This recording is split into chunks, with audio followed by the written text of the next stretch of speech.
Les championnes, les champions de l'espace, apprendre à s'auto-accompagner avec Lubna, bonsoir. Je vais commencer par vous raconter l'histoire de deux femmes qui fêtent leur 70e anniversaire le même jour. L'une voit en ce jour que sa vie touche à sa fin et que son corps commence à se détériorer. L'autre, par contre, voit en ce jour le moment opportun pour mettre un idéal plus élevé pour continuer sa vie, voire commencer une activité physique, l'alpinisme.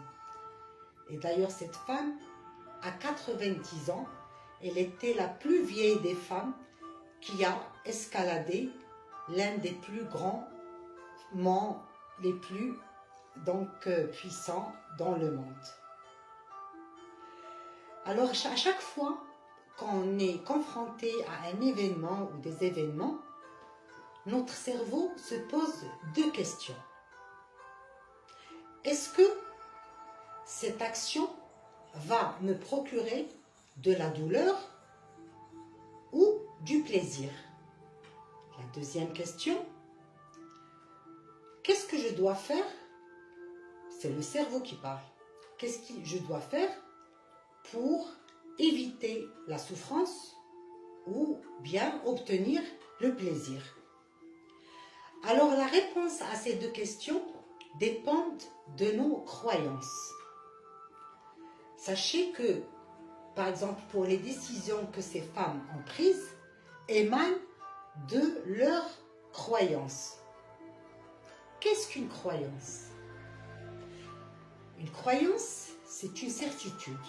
On peut dire des certitudes, des convictions qui nous poussent à réaliser des actions, des actes, des comportements, à prendre des décisions, à faire des réflexions. Donc, ils ont un grand pouvoir sur notre cerveau. Alors, d'ailleurs, je vais donner un exemple que presque on a tous vécu.